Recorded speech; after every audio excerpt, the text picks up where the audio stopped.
wabarakatuh. Alhamdulillah wassalatu wassalamu ala Rasulillah Muhammad ibn Abdullah wa ala alihi wa sahbihi wa man walah wa ba'd. Faya ibadallah usi nafsi wa iyyakum bitaqwallah faqad fazal muttaqun fala tamutunna illa wa antum muslimun. Faqala ta'ala ya ayyuhalladzina amanu taqullaha haqqa tuqatih wa la tamutunna illa wa antum muslimun. Keluargaku sekalian yang terhimpun di dalam Perbagas, Pertamina Gas, kita mengawali dengan bermohon kepada Allah semoga siapapun yang berada di ruangan ini atau terhubung dalam kajian ini, semoga senantiasa dijaga, diberkahi, dan dilindungi dalam kebaikan oleh Allah Subhanahu wa Ta'ala. Kita doakan yang bertugas di luar kota. Tadi saya dengar info juga Pak Direktur sedang di Semarang. Semoga giatnya dimudahkan oleh Allah dan semoga diberikan keberkahan. Ada satu bagian yang penting amanat Nabi di hadis Muslim pada satu sifat kepemimpinan, bahwa di antara sifat pemimpin dan yang dipimpin itu harus selalu membangun kekompakan dengan nilai cinta dan doa. Ini yang sering dilupakan. Nabi pernah menyampaikan, dan penyampaian ini, hadis ini didokumentasikan oleh Imam Muslim dalam satu kalimat yang singkat, padat tapi mengikat. Khiyaru a'immatikum man tuhibbunahu wa yuhibbunakum. Pemimpin yang baik itu adalah pemimpin yang kalian mencintainya dan ia pun mencintai kalian. Nah, membangun cinta itu salah satu jembatannya dengan doa. Oleh karena itu, di antara doa yang dianjurkan saat Anda memulai pekerjaan, itu bukan hanya untuk pribadi, lancarkan pekerjaan saya, tapi juga sehatkan pimpinan saya, pimpinan mendoakan sehatkan anggota saya, sehingga semua itu melahirkan sifat harmoni yang memberikan kenyamanan dan kebahagiaan dalam bertugas.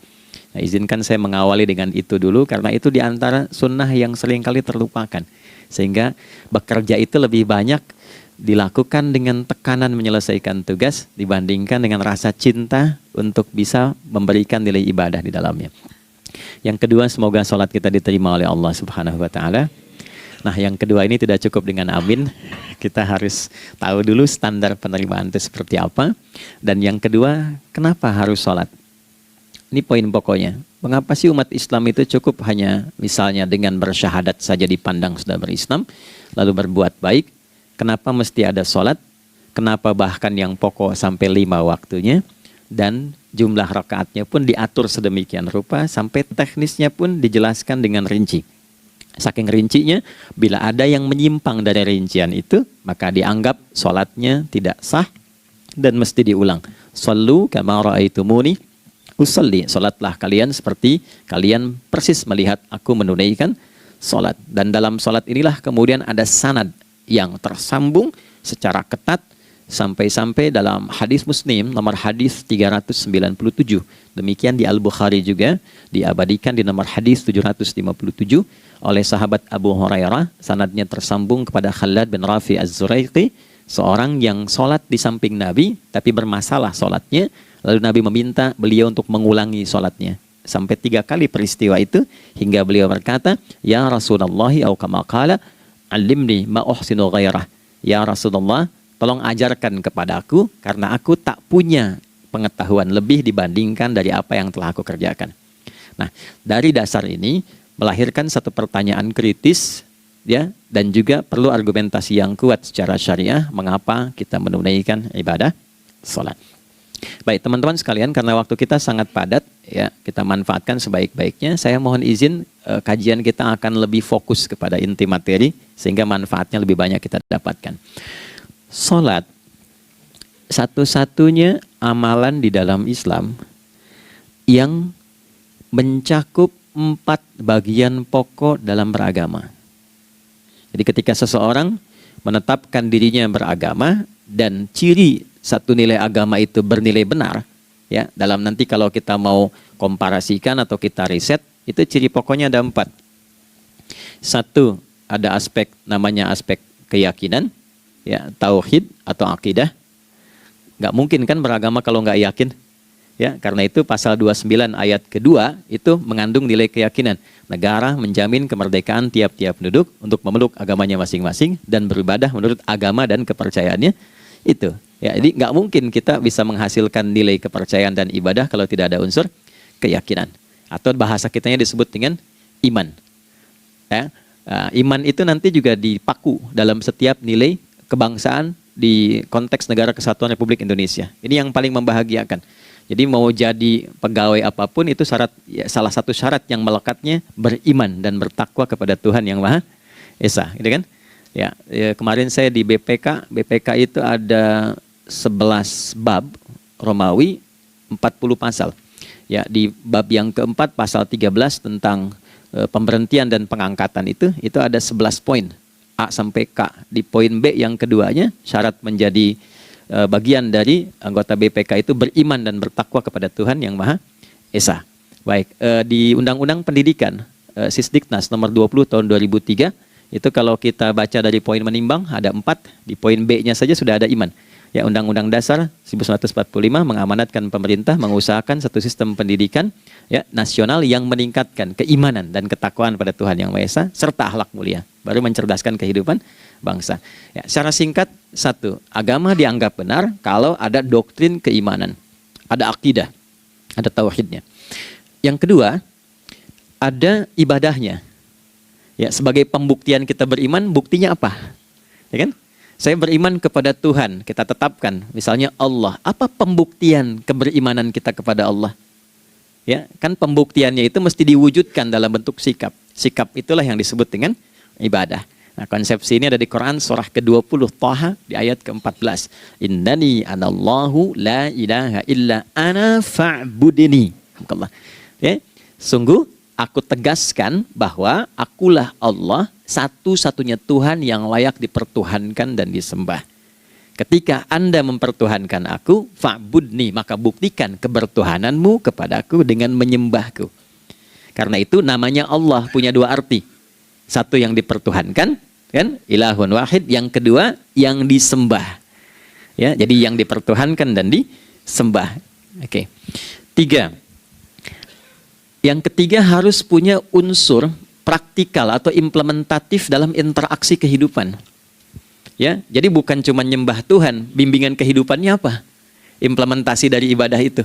Ya, ciri umat beragama itu kan bukan hanya sekedar saya yakin, beriman, saya ibadah. Terus bukti ibadah itu dibawa dalam berinteraksi hariannya seperti apa wujudnya. Ya, makanya ketika dulu orang itu jujur, orang itu bangga dengan kejujurannya bukan sebagai orang jujur, tapi sebagai muslim. Jadi ketika ditanya, kenapa Anda jujur? Karena saya muslim. Ketika ada seorang penggembala di Sahara yang sangat gersang, diuji oleh Umar bin Khattab, ingin diambil kambingnya, kan kisahnya viral kan? Baik ya? Oh, tapi ini bukan punya saya. Bilang aja pada tuan Anda, kalau kambingnya hilang satu dimakan serigala. Lantas di mana Allah? Jawaban itu yang menggetarkan kepada jiwa. Jadi kebenaran yang diungkap dengan sikap kejujuran itu implementasi nilai beragama. Nah, jadi praktek ibadah ada di muamalah. Oke, satu akidah, akidah dibuktikan lewat ibadah, ibadah diimplementasikan dalam muamalah. Itulah sebabnya nanti seluruh bagian tubuh kita ketika digunakan untuk bersifat dan bersikap, itu ada tuntunan iman di dalamnya. Oke? Misal, saya tanya begini ya. Ini mukaddimah ya, kita belum mulai nih. Saya tanya gini, apa fungsi mata? Tuh kan, sudah keliru kan? Nah, kalau hanya melihat, hewan juga melihat. Ya, coba kambing melihat, ya kan? Elang melihat. Lalu apa bedanya fungsi mata kita dengan mata hewan? Ternyata ketika kita meriset ayat-ayat Al-Quran terkait dengan fungsi tubuh kita, itu rata-rata dibuka dengan iman dulu. Quran surah 24, surah Cahaya, ayat 30 untuk laki-laki, 31 untuk perempuan. Qul lil mu'minin. Ya Muhammad, katakan, viralkan pada pria-pria yang menyatakan dirinya telah beriman. Yaghuddu min absarihim. Gunakan pandangannya itu yang dibimbing oleh imannya untuk melihat yang baik saja menurut standar imannya. Jadi kalau menurut imannya tak baik, nggak boleh dilihat. Karena itu ketika Anda sudah mengatakan asyhadu an la ilaha illallah, asyhadu anna Muhammad Rasulullah, kalimat itu dari lisan turun ke hati, itu jadi cahaya ke bagian tubuh kita. Makanya ketika Anda melihat, itu ada cara pandang tertentu yang dibimbing iman, standarnya beda dengan tanpa iman. Kalau nggak ada iman, semua mungkin terlihat. Tapi ketika ada iman, hati kecil Anda akan bicara, ini nggak baik. Palingkan. Nah, memalingkan dari yang tak baik menurut iman, itu namanya ghaddul basar. Oke? Perempuan juga begitu, setara. Wa kullil mu'minati yaghdudna min absarihinna. Dan katakan pada setiap perempuan yang menyatakan dia beriman, maka gunakan pandangan itu dengan bimbingan imannya. Ketika tak baik menurut imannya, palingkan. Ya, Anda lihat kajian di YouTube, terus ada iklan kan? Nah, terus menurut standar iman nggak bagus, itu otomatis akan nggak suka itu. Ya, pasti dipalingkan. Ya, Anda kalau naik pesawat ya, tugas keluar tuh, pertagas tugas keluar. Kalau pramugari lagi demo tuh yang dilihat pramugarinya apa demonya dulu. Nah, iman itu akan bekerja di situ tuh. Ya, palingkan tuh. Nah, sama dari mata turun ke, jangan langsung ke hati aja, ke lisan dulu kan. Ya, ke mulut kan. Itu mulut tuh ketika digunakan fungsinya, imannya disebut dulu. Ya, Quran surah 49 ayat 11 misalnya. Ya ayyuhalladzina amanu, imannya dulu. La yaskhar qaumin qaum. Ayat 12-nya la yaghtab ba'dukum ba'dha. Hai orang-orang yang telah menyatakan beriman. Kalau pakai alladzina disebutkan 1080 kali dalam Al-Quran, itu kalimatnya diksinya singkat, padat, mencakup semua tanpa sekat. Oke, jadi kalau laki-laki, perempuan, tua, muda, besar, kecil, beda strata, duniawi, itu semua tercakup di dalamnya. Hei semua yang telah menyatakan beriman, gunakan imanmu untuk membimbing lisanmu bertutur. Kalau masih merasa punya iman, jangan gunakan lisan untuk mencela, merendahkan orang. Untuk bergibah, membuat hoax. Didetilkan oleh Nabi, kalimatnya jelas. Man kana yu'minu billahi wal yaumil akhir, falyakul khaira aw liyasmut. Siapapun. Nah, dari alladzina ketika dirinci pakai man. Ya, man itu bentuk tunggal, ya, personal, tapi maknanya general. Jadi kalau Anda, saya, kita baca ayat atau hadis ada man, posisikan Nabi sedang bicara ke kita. Ya, hei Adi Hidayat, posisikan Nabi bilang gitu tuh. Kalau engkau merasa beriman sama Allah dan yakin dihisab di hari kiamat, jaga lisanmu. Katakan yang baik dengan bimbingan imanmu, tak mampu engkau diam. Jadi cukuplah suami istri itu menggunakan satu hadis ini, pasti sakinah itu muncul dalam kehidupan rumah tangganya. Ya, itulah sebabnya kenapa sakinah didahulukan dibanding mawaddah. Hati-hati ya, Mbak, walaupun namanya sakinah nggak ada ini nggak akan datang tuh ketenangan tuh. Ya, ada yang tahu nggak rahasianya? Kenapa sakinah duluan dibanding mawaddah? Ya, 5 juta. Ya, waktu habis karena padat sekali. Maddah jamaknya mawaddah, rasa kasih yang tumbuh dari pemberian materi. Jadi kalau rumah tangga itu ingin cenderung pada kebahagiaan, boleh berbagi dengan materi. Ya, istri cemberut, ya, Anda datang dengan senyuman, sayang, kenapa? Ya, ini emas 2 kilo, ya. Nah itu pasti sehat lagi tuh. Ya, itu mawaddah. Tapi maaf, walaupun Anda mapan bekerja, harta cukup melimpah, ruah, tapi tidak ada ketenangan di rumah tangga, tidak ada sakinah, maka hampa kehidupan rumah tangga itu. Itulah sebabnya kenapa di Quran sakinah lebih dulu dibandingkan dengan mawaddah. Saya tanya ibu deh, ibu pilih mana? Kaya tapi gelisah atau miskin tapi tenang? Oke. Saya paham itu. Saya paham. Suami juga sepakat semuanya. Ya, artinya apa? Kita nggak bisa menghilangkan unsur ketenangan. Oke, itu hanya pembuktian argumentatif ya, supaya kajiannya lebih kepada argumen. Jadi ada akidah terkorelasi dengan ibadah, implementasinya di aspek muamalah. Nah, nanti cara bermuamalahnya diatur lewat akhlak namanya. Bagaimana bermuamalah yang baik? Kan Anda, maaf ya, berekspresi kepada pimpinan dengan kawan kan berbeda. Oke, kepada orang tua dengan anak kan lain. Nah, yang mengatur interaksi kita sehingga terjalin harmoni yang baik, itulah yang disebut dengan akhlak. Nah, 4 poin inilah yang menjadi inti dakwah Nabi SAW ketika diutus oleh Allah Subhanahu wa Ta'ala. Memastikan 4 ini bisa optimal kita lakukan dalam kehidupan. Bonusnya yang kelima, selalu meningkatkan inovasi sehingga selalu mendapatkan hal baru dalam kehidupan. 5 ini digabungkan di Quran surah kedua Al-Baqarah di ayat 151. Kama arsalna fikum rasulam minkum yatslu alaikum ayatina. 1, oke, wa yuzakkikum. 2, akhlak. Wa yuallimukumul kitaba. 3, wal hikmah. 4, 5, wa yuallimukum ma lam takunu ta'lamun.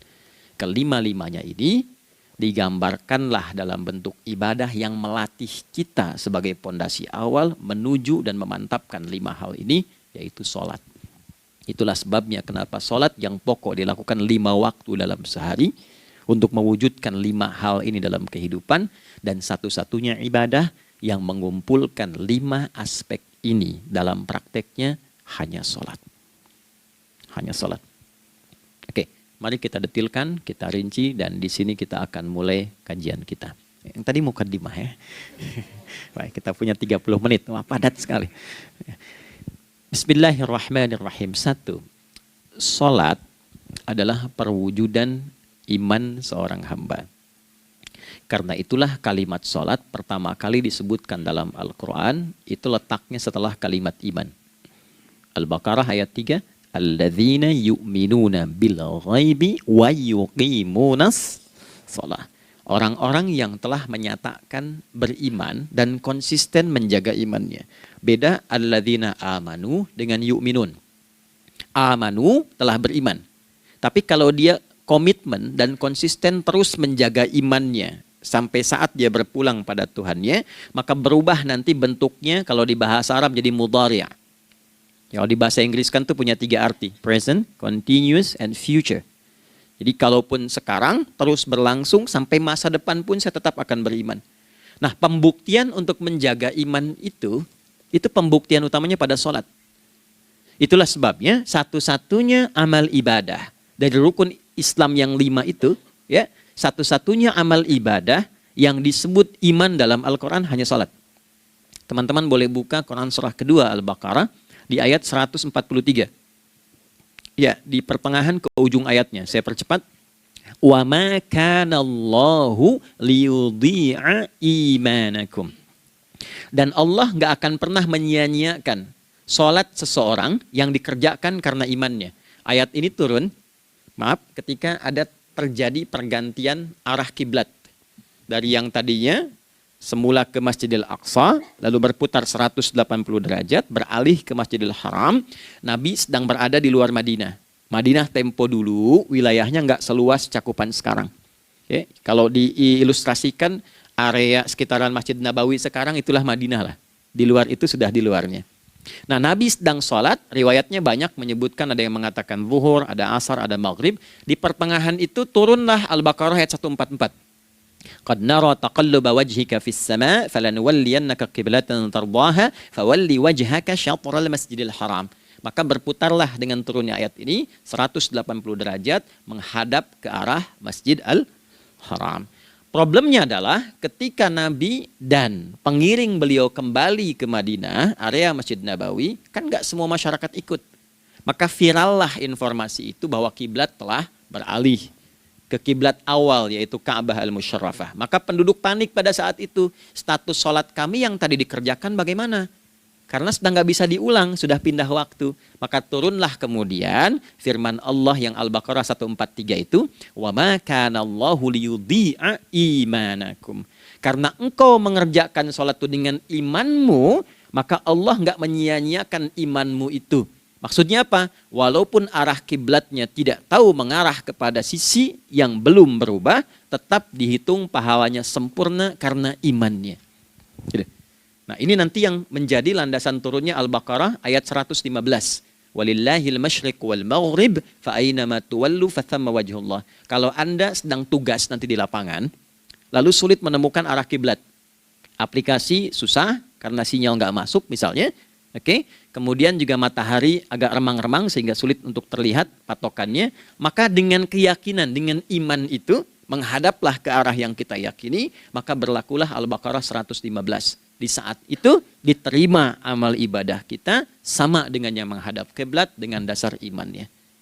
Oke, nah pengertian terbaliknya, mafhum mukhalafahnya, maka Nabi mengatakan, al-farqu bainal mu'min wal kafir tarkus shalah.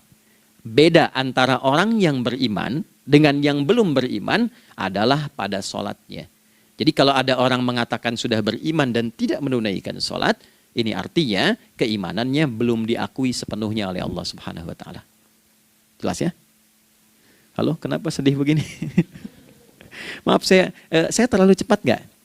Enggak ya, baik. Jadi dalam poin ini penting pembedanya di sholat. Itulah sebabnya kenapa dari kecil kan, usia sekian, dari mulai 3 ke arah 7 tahun contohkan. Ya, orang tuanya sholat bentangkan sejadah. Kalau bisa kalau anak sudah mulai suka tuh kasih model sejadah yang anak-anak sukai bentuknya. Ya, dulu ada anak saya senang model mobilan, saya tidak sebutkan supaya tidak endorse gitu ya. Dikasih sejadah dengan pola itu, dia senang tuh ikutin. Kita nggak minta sholat, dia datang sendiri. Ya, nanti setelah mulai 7 tahun kan baru diajarkan dengan baik, diajak ke masjid kalau yang laki-laki. Demikian seterusnya. Ya, mengapa dari awal dituntun seperti itu? Untuk memberikan sebuah penguat bahwa penjagaan iman dimulai dari sejak dini. Ya, tapi di Indonesia saya perhatikan kelasnya sudah advance. Ya, TK sudah manasik gitu. Oke. Itu satu ya. Karena nanti kalau Nabi bilang begitu artinya akan terjadi orang mengatakan beriman tapi tidak sholat. Ya, makanya keras dari awal Nabi katakan bahwa pembeda antara orang yang beriman dengan yang baru klaim beriman itu pada sholatnya. Ya, pada sholatnya. Mengerjakan sholat maka sah status imannya, tidak menunaikan sholat maka bermasalah imannya. Itu poin yang pertama. Yang kedua teman-teman sekalian, ibadah.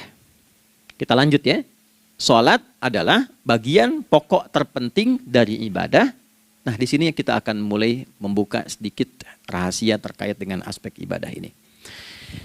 Teman-teman sekalian, ternyata sholat ini ketika oleh Allah diturunkan dalam Al-Quran, dalam konteks penunaian ibadah, bukan berarti hanya mengkoneksikan atau mengkorelasikan hubungannya dengan iman saja, bukan. Karena saya beriman, saya buktikan ibadah nyembah Allah lewat salat. Dalilnya Quran surah ke-20 ayat 14. Innani anallah la ilaha illa ana. Aku tegaskan akulah Allah, enggak ada Tuhan yang layak dipertuhankan dan disembah kecuali saya. Fa'budni, kalau Anda telah menyatakan beriman padaku, buktikan keberimananmu dengan menyembah saya dalam ibadah. Bentuknya bagaimana ya Allah? Teruskan ayatnya. Wa aqimis sholata. Tunaikan sholat sebagai bukti ibadah. Itu li dzikri, sebagai zikir kepadaku. Jadi korelasi antara ibadah dengan iman, sudah kita sebutkan dalilnya. Sekarang ibadahnya tersendiri ketika ditunaikan, apa manfaat dari ibadah itu? Mengapa mesti ada 5 waktu? Dan apa turunan manfaatnya dalam kehidupan kita? Kalau kita mengerjakan itu, dampaknya kepada kehidupan kita apa? Nah, inilah indahnya di dalam Islam, dijelaskan dalilnya, diberikan contohnya, diberikan alasannya, dan yang paling indah, diberikan penjelasan dengan detail tentang manfaat-manfaatnya. Ini tidak ditemukan di dalam konsep keyakinan manapun. Kalau teman-teman boleh mau riset silahkan. Ada nggak satu keyakinan agama tertentu yang dari ibadahnya itu diatur? Cara memulainya, bacaannya, detailnya, manfaatnya, waktunya, sampai dengan hasilnya, sampai kiamatnya. Ini menunjukkan bukan karya manusia. Bukan karya manusia. Kalau karya manusia setiap orang bisa buat itu. Ya, ketika ini menunjukkan bukan karya manusia, maka pertanyaannya dengan cara apa lagi Allah memberikan pembuktian pada kita bahwa Ia Tuhan yang hak yang harus kita sembah. Nah, kalau sudah paham, mari kita rincikan turunan tentang sholat ini. Kita mulai satu-satu teman-teman sekalian dari waktu sholat. Alhamdulillah. Seperti kita ketahui waktu sholat ada 5. Tapi yang sering kita dapati dari yang 5 ini tidak semua orang mengetahui tentang makna dari nama dan pembagian di waktu ini. Yuk kita mulai rincikan. Sholat yang pertama namanya apa? Gak usah khawatir, menang gak dapat hadiah kalau benar. Salah juga keterlaluan. Oke, 1 subuh. Dia satu-satunya nama sholat yang punya 2 nama ya. Subuh dan fajar. Oke, Pak Fajar, Pak waktu sholat. 2 zuhur. 3 asar. 4 maghrib. 5 isya. Oke, rumus hitungannya 24, 4, 3, 4 ya. Rumus bilangannya 24, 4, 3, 4. Kalau mau tanya nomor koneksi dengan Allah 24, 4, 3, 4, 2 subuh, 4 zuhur, 4 asar, 3 maghrib, 4 isya. Oke, pertanyaannya, apa artinya nama itu? Selama ini jangan-jangan kita hanya tahu namanya tapi tidak memahami maknanya. Itu poinnya. Oke, sekarang mari kita mulai. Izin saya tidak punya kemampuan untuk menuliskan ya, karena memang saat ini terbatas, tapi kalau diperkenankan bisa kita coba uraikan sedikit. Baik. Ya, bismillah, jazakallah khair. Mohon fokus baik-baik karena waktunya tinggal 21 menit lagi. Izin saya pastikan dulu ya supaya terlihat dengan baik. Ibu kelihatan di sana? Bagus. Saya kira tuh hanya di Sumbawa Barat. Ternyata di Pertagas pun perempuan-perempuannya imannya luar biasa. Maksudnya belum saya tulis sudah kelihatan. Imannya luar biasa. Oke, kita mulai dari yang pertama ya. 5 waktu sholat. Kita mulai dari 1 dulu. Subuh, teman-teman saya turunkan dulu ya. Izinkan saya tulis pakai bahasa Arab dulu supaya gampang. 1, dia punya 2 nama. Yang ke Arab ya. Kalau yang gini angka Hindi. Anda yang di admin di komputer pasti tahu. Ada Fajr. Kata subuh ditemukan di Al-Quran surah ke-81 At-Takwir ayat 18. Kalau keliru tolong diingatkan. Was-subhi idza tanaffas. Quran surah 81 ayat 18. Ya. Nggak usah di ilmu utak-atik ya. Oh ini kenapa 81 kalau dibalik 18? Itu cocok logi. Ya, abaikan aja itu. Ya. Fajar agak banyak di Quran terkait dengan nama sholatnya ada di Quran surah ke-17 di ayat 78. Aqimis salata liduluki syamsi ila ghasaqil laili wa qur'anal fajr. Inna qur'anal fajri kana masyhuda. Yuk kita mulai ke maknanya dulu. Ingat rumusnya ya. Rumusnya ini selalu begini rumusnya. Aqidah selalu punya korelasi dengan ibadah. Ibadah selalu punya korelasi dengan muamalah, interaksi harian kita. Muamalah hiasannya adalah akhlak. Nah, barulah kemudian di sini muncul inovasi dalam kehidupan, hal yang baru. Hidup ya, yang mengacu pada 2 kebahagiaan yaitu dunia dan akhirat. Ya, konsepsi ini nanti ditemukan di Quran surah ke-2 Al-Baqarah ayat 201 dan menjadi doa paling favorit umat Islam Indonesia saat ini. Rabbana atina fid dunya fil akhirati. Oke, ya cukup. Subuh. Ini rumus dasarnya. Dari akidah kita beriman, pembuktian imannya lewat ibadah sholat. Apa hubungan sholat dengan aktivitas harian kita? Subuh asalnya terkorelasi dengan kata asbah. Oke? Asbah itu asalnya sesuatu yang sudah siap dengan rencana yang matang. Baik, orang Arab tuh kalau bertanya begini, kaifa asbahta ya akhi? Kaifa asbahti ya ukhti? Bagaimana kabarmu di pagi ini? Itu bukan hanya nanya kabar kesehatan. Beda dengan kaifa haluk, beda. Ya, itu bertanya bagaimana kabarmu hari ini, aktivitasmu bagaimana? Lancar, sudah siap, planning bagus dan sebagainya. Ya, itulah sebabnya ketika Allah bersumpah dengan awal waktu, penandanya adalah planning kegiatan. Ya, was-subhi dan aku bersumpah demi waktu subuh, awal mula untuk berkegiatan, idza tanafas, apabila sudah mulai bergerak bersamaan dengan nafas yang keluar itu, maka sudah jelas rencana yang dibuat.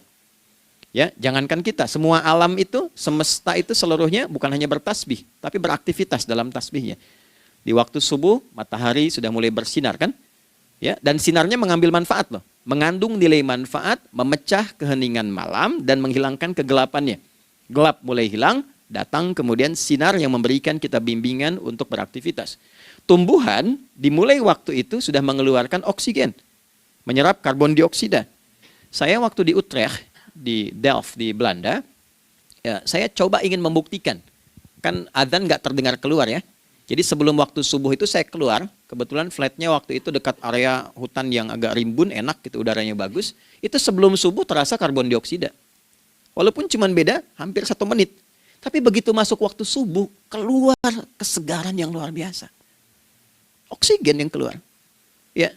Ini kan nggak mungkin kalau kuasa Allah tuh nggak mungkin terjadi seperti ini kalau bukan kuasa Allah Subhanahu wa Ta'ala. Tapi poinnya adalah yang bicara begini Quran. Nah sekarang yang ingin saya katakan adalah Alam semesta dalam konteks seperti matahari, kemudian tumbuhan, binatang, ayam bahkan mulai berkokok, punya planning yang teratur. Masa kita makhluk yang dihisab tuh nggak teratur? Nggak punya perencanaan? Maka subuh itu mengajarkan kepada kita, jangan sampai ada orang Islam yang punya keimanan, lalu menunaikan sholat, diajarkanlah oleh Allah, setiap masuk subuh itu harus punya agenda yang jelas. Planning yang terukur. Jangan terjadi mengaku muslim, beriman, tapi nggak jelas perencanaan hidupnya. Jam 7 mau di mana? Jam 8 kerjakan apa? Anda dari sini ketemu 7 ke 4, atau setengah 8 ke setengah 5, 8 jam kerja.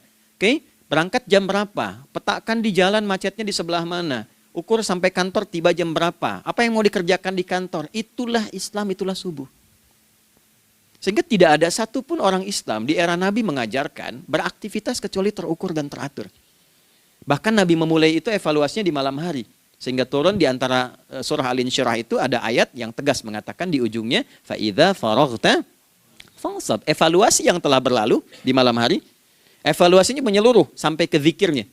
Dicatat nih, ya aku hari ini secara spiritual itu, mohon maaf, sholat jamaahnya berapa waktu tuh? Dari 5. Oke? Misalnya dari 5 itu cuma 4, berarti koreksi ada yang kurang. 1, ya. Yang kedua, secara intelektual sudah berapa bacaan yang dibaca saat ini, ilmu yang ditingkatkan, mensyukuri anugerah akal dan sebagainya. Bekerja sempurna enggak? Turunkan ibadahnya bagaimana? Ketika ada yang kurang, istighfari. Ya, sebagai seorang ayah, ada enggak sesuatu yang salah yang dilakukan belum sempurna? Sebagai seorang ibu, anak dan sebagainya, istighfar. Itulah sebabnya sebelum tidur Nabi ajarkan istighfar. Yang kita tahu 70 kali kan, 100 kali. Yang saya tanya, 1 ke 70 itu istighfar apa saja? Apakah hanya bilangan di lisan? Atau dari lisan diingatkan oleh pikiran, ditembuskan ke hati? Istighfar sebagai seorang ayah yang kurang maksimal melihat anak dengan baik. Anda boleh punya jabatan di kantor, boleh direktur, boleh manajer, boleh macam-macam. Tapi ketika Anda pulang, Anda seorang ayah. Saya di Timur Tengah disebut syekh, di sini dipanggil kiai, dipanggil ustadz. Pulang ke rumah, anak saya nggak kenal itu semua. Anak saya nggak peduli itu semua. Belum pernah seumur-umur saya mengajar, lalu saya pulang, anak saya menunggu depan pintu dan memanggil, kiai. Tidak ada. Dia ingin ayahnya. Dia ingin ayahnya. Oke. Kenapa nggak kita hadirkan istighfar pertama kita itu karena kita kurang perhatian. Kurang perhatian kepada anak misalnya. Saya kalau pulang tengah malam dan semua tertidur, saya lihat satu-satu. Perbaiki cara tidurnya, doa, lihat satu-satu, minta ampun sama Allah. Dan ya kadang sebelum mengalirkan air mata kita nggak bisa tidur karena nggak tahu nanti ketemu lagi nggak di akhirat. Ya, itu poin yang paling penting. Nah, jadi istighfar pertama itu untuk diri kita ketaatan pada Allah, untuk diri kita sebagai anak pada orang tua, sebagai suami punya tanggung jawab istri atau sebaliknya, demikian seterusnya. Nah itu kalau sudah kita bisa lakukan, dievaluasi, direncanakan besoknya. Fa'idha faraghta fansab, direncanakan lagi yang berikutnya, besok mau ngapain, tulis malam. Kalau kita biasakan begitu, tidurnya enak. Karena nggak ada beban, damai hidupnya. Dengan teman damai kalau ada perselisihan sebelum tidur. Ya, jadi nggak ada orang mengigau itu masalah-masalah kehidupan dunia yang belum tuntas. Ini dunia saat, maaf, terjaga bermasalah, saat tidur pun masih bermasalah. Gara-gara kamu nih, kapan istirahatnya? Ya. Nah, ketika kita bangun dari subuh itu, maka rencana yang sudah kita siapkan itu, teman-teman sekalian, dibawa menghadap Allah supaya minta kemudahan, minta kelancaran, minta pendampingan, minta bimbingan. Itulah sebabnya kita dipanggil sholat di awal waktu, supaya rencana yang sudah kita siapkan itu minta taufiknya, persetujuan dan perlindungan dari Allah. Inilah yang menjadikan rahasia umumnya para sahabat memulai berkegiatan sejak dari masjid. Teman-teman boleh riset deh hadis-hadis tentang sholatnya sahabat dan kaitannya dengan syuruk dan pekerjaan. Rata-rata memulai dari masjid. Mereka tungguin, evaluasi, begitu siap, syuruk, minta sama Allah, berangkat. Saya mau kasih satu rahasia ya. Boleh jadi ijazah tapi ini diantara kita aja ya. Anda boleh lakukan, berangkat ke masjid itu dengan baik. Terus minta misalnya, ya Allah, Kau perintahkan aku untuk berikhtiar, sekarang aku lakukan. Kau perintahkan aku untuk merencanakan, sekarang aku ikhtiarkan. Mohon lindungi, mudahkan, dan berikan bimbingan terbaik untuk mendapatkan hal yang wajar, halal, baik, dan kau ridhai. Anda berangkat. Pulang, Sebelum nyampe rumah, mampir dulu ke masjid. Masjid terdekat dari rumah aja. Sholat 2 rakaat, situ. Ya, sholatnya bisa sholat wudhu, tahiyatul masjid, dan sebagainya. Setelah itu pulang. Doa dulu habis sholat. Ya Allah, aku telah berikhtiar seperti apa yang telah Engkau perintahkan. Sekarang aku memohon rizki darimu seperti apa yang telah Engkau janjikan. Kalau dengan semua ikhtiar ini belum cukup menurunkan rizki darimu, maka mohon tunjukkan padaku saat ini dengan cara apa lagi aku mesti berikhtiar. Oke? Silahkan Anda pulang dengan suasana itu ke rumah. Dan lihat apa yang terjadi. Rasakan bedanya, bedakan rasanya, dan pasti terasa bedanya. Gak ada kesan yang lain pada jiwa. Jadi yang dibawa ke rumah itu bukan aura kantor. Bukan aura jalan yang macet. Tapi ada ketenangan, kenyamanan, dan kenikmatan. Kalau teman-teman mau pakai sunnah sahabat ini dalam dunia pekerjaan, dan Anda lakukan coba sehari ini saja, rasanya pasti beda. Ya, ini bagian pertama. Nah, ketika kita ingin datang menghadap Allah, dan mulai membawa rencana kita, kan perlu isyaratnya kan, kapan dimulai?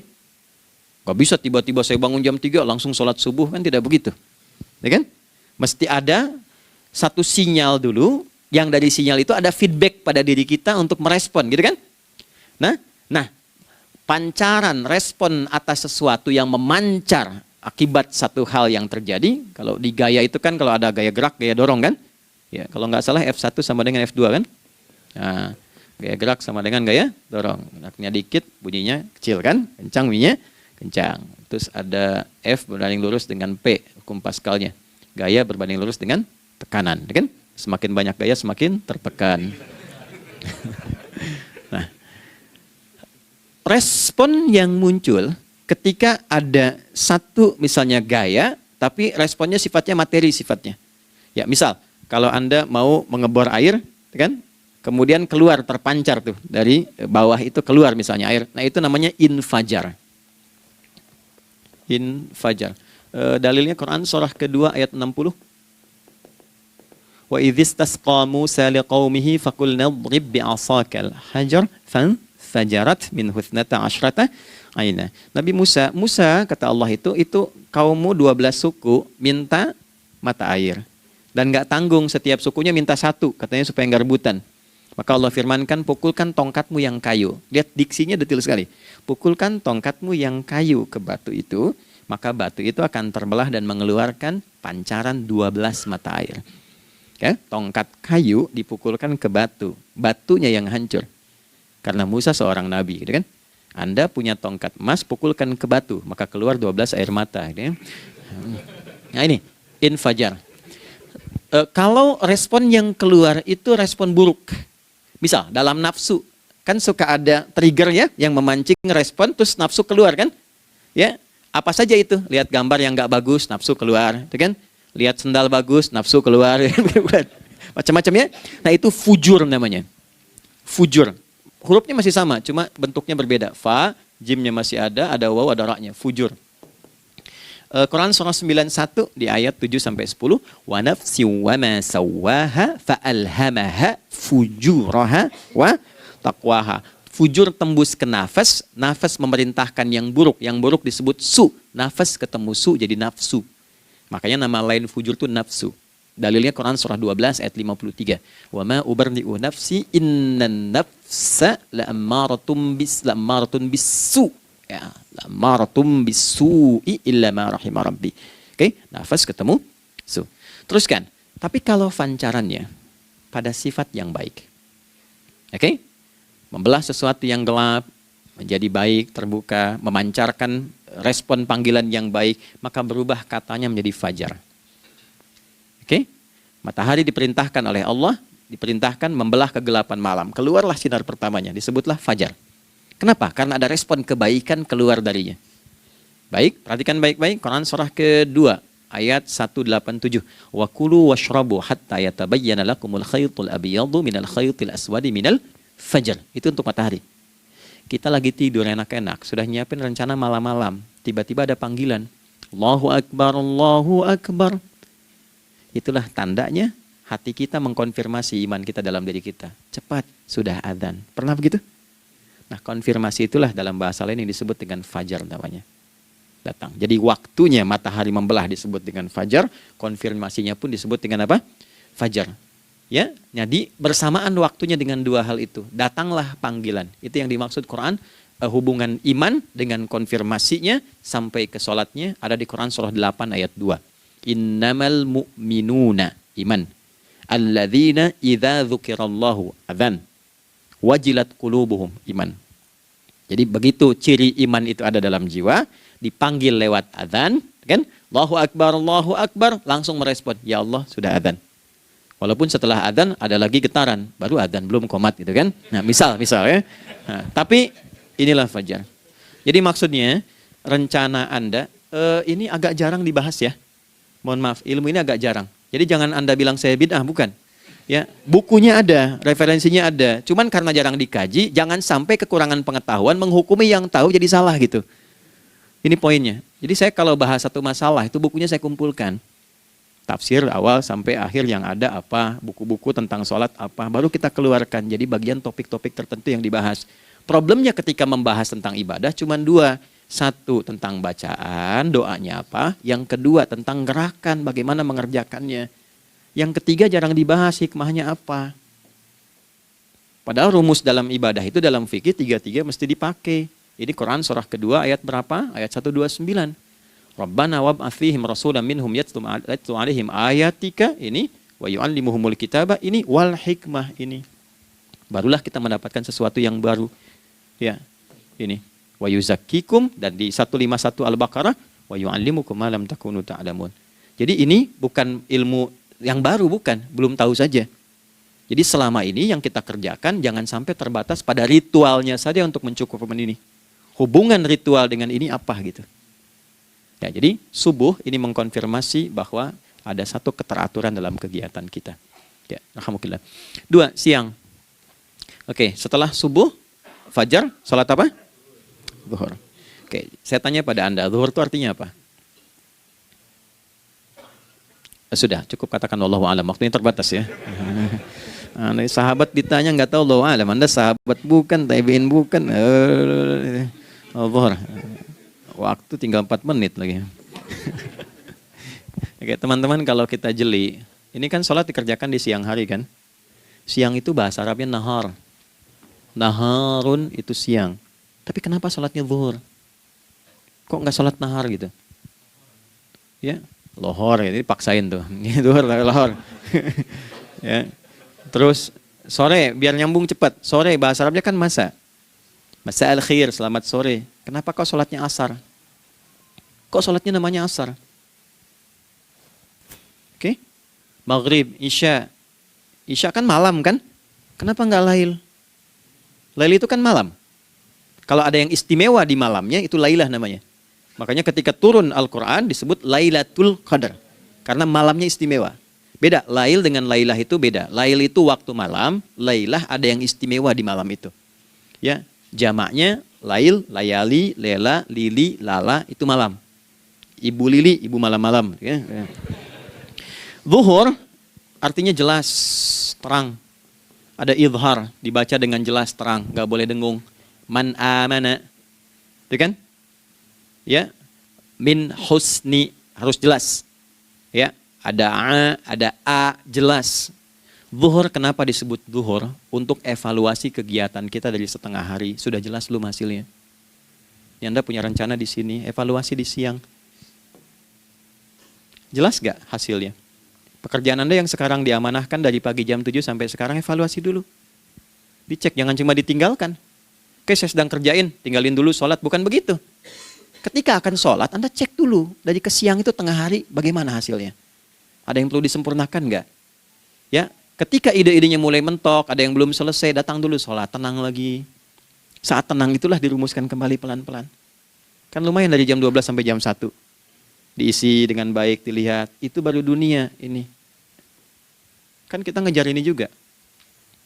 Karena nanti ayat 200-nya, ada yang cuma ngejar ini. Wa minan nasi may yaqulu rabbana atina fid dunya. Bukan, kalau nggak hafal diam aja. Wa minan nasi may yaqulu rabbana atina fid dunya wa ma lahu fil akhirati min khalaq.